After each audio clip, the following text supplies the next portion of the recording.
जब दुश्मन मुस्कुराने लगे तो समझ लीजिए उसकी तलवार पहले से तेज हो चुकी है। और आज ठीक यही चेतावनी पूरी दुनिया को दी है अमेरिका के रक्षा मंत्रालय ने। भारत चीन सीमा पर जो शांति दिखाई दे रही वो असल में शांति नहीं बल्कि छलावा हो सकता है। लेकिन फर्क सिर्फ इतना है कि इस बार भारत धोखे के लिए तैयार नहीं बल्कि जवाब देने के लिए तैयार बैठा है। दरअसल 1962 याद कीजिए, एक ऐसा साल था जिसे भारत कभी भूल नहीं सका। धोखा, विश्वासघात और तैयारियों की कमी। लेकिन अब 2025 है और भारत वही गलती दोहराने वाला नहीं है। खुद पेंटागन की एक खुफिया रिपोर्ट ने चेतावनी दी कि चीन सीमा पर दिख रही शांति खतरनाक भ्रम हो सकती है। अमेरिकी अखबार वॉल स्ट्रीट जर्नल में छपी पेंटागन की रिपोर्ट ने दुनिया को हिलाकर रख दिया।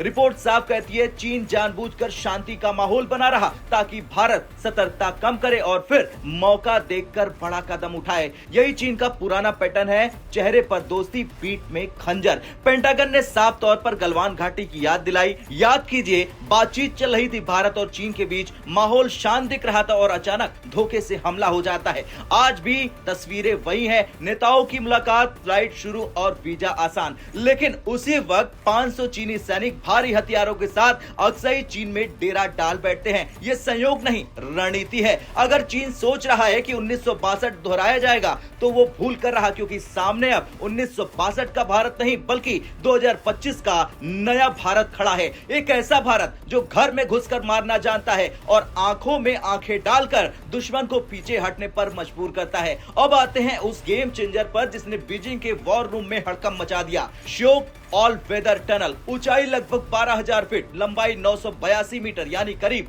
1 किलोमीटर, स्थान लेह लद्दाख। पहले क्या होता था, बर्फबारी, रास्ते बंद हो जाते थे, सेना का संपर्क टूट जाता था। चीन इसी कमजोरी का फायदा उठाता था। लेकिन अब साल के 365 दिन सड़क खुली है।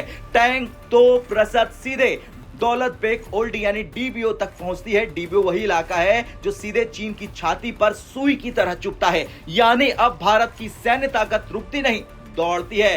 अब बात सिर्फ एक सुरंग की नहीं, पिछले बॉर्डर रोड ऑर्गेनाइजेशन यानी कि बीआरओ ने वो कर दिखाया है जो दशकों से नहीं हुआ। आंकड़े जरा कान खोलकर सुनिए। सिर्फ 2025 में 125 किलोमीटर नई सड़कें, पिछले 5 सालों में 28 रणनीतिक सड़कें, 93 मजबूत पुल, 4 नए हेलीपैड। ये सब उस इलाके में जिसे चीन अपना बैकयार्ड समझता था। चीन 20 साल से इंफ्रास्ट्रक्चर बना रहा, उसे लगता था भारत सो रहा। लेकिन अब उसकी आंखें खुल चुकी है तो उसने देखा भारत ने उसके दरवाजे तक पक्की सड़क बना ली है। अब भारत की पहुंच उतनी ही आसान है जितनी दिल्ली से चंडीगढ़ तक। अब चलते हैं अरुणाचल प्रदेश। यहां भारत ने बना दी है दुनिया की सबसे ऊंची डबल लेन सैला टनल। हर मौसम में खुली, तवांग तक पहुंच घंटों में नहीं मिनटों में। चीन गांव के नामों को बदलकर कब्जा करना चाहता है, लेकिन भारत ने वहां एक ऐसा इंफ्रास्ट्रक्चर खड़ा कर दिया कि घुसपैठ का मतलब है फंस जाना।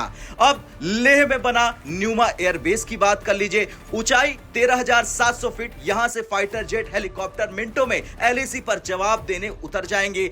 पहले जहां सप्लाई में दिन लगते थे, अब घंटों में काम हो रहे हैं। भारत ने 3D प्रिंटिंग टेक्नोलॉजी से बंकर और पोस्ट बनाना शुरू कर दिया है। इतनी तेजी से निर्माण हो रहा कि चीन के सर्विलांस सैटेलाइट गिनती भूल गए हैं। और पेंटागन भी कहता है कि चीन ने सैनिक कम नहीं किए बल्कि बंकर और मजबूत किए। अरुणाचल में डुअल यूज विलेज बना रहा चीन, यानी शांति में गांव, युद्ध में छावनी। भारत ने भी अब डबल स्ट्रेटजी अपना ली है। एक हाथ में हाथ मिलाना, दूसरे हाथ में तलवार तेज करना। गलवान के बाद रक्षा बजट 60% बढ़ा दिया। बीआरओ का बजट 3 गुना और 729 करोड़ सिर्फ बॉर्डर कनेक्टिविटी के लिए। बता दें कि आज भारत के पास राफेल S-400 अग्नि मिसाइल और सबसे बड़ी ताकत इंफ्रास्ट्रक्चर। अब किसी आदेश का इंतजार नहीं होगा, स्थानीय कमांडर ही फैसला लेने में सक्षम है। खैर, पेंटागन ने खतरे की घंटी जरूर बजाई, लेकिन यह भी माना जा रहा कि भारत की तैयारी अब डिफेंसिव नहीं ऑफेंसिव हो चुकी है। अगर चीन ने छोड़ा तो इस बार लड़ाई उसके घर के अंदर होगी, यानी बीजिंग में घुसकर भारतीय सेना चीन को मुंहतोड़ जवाब देगी।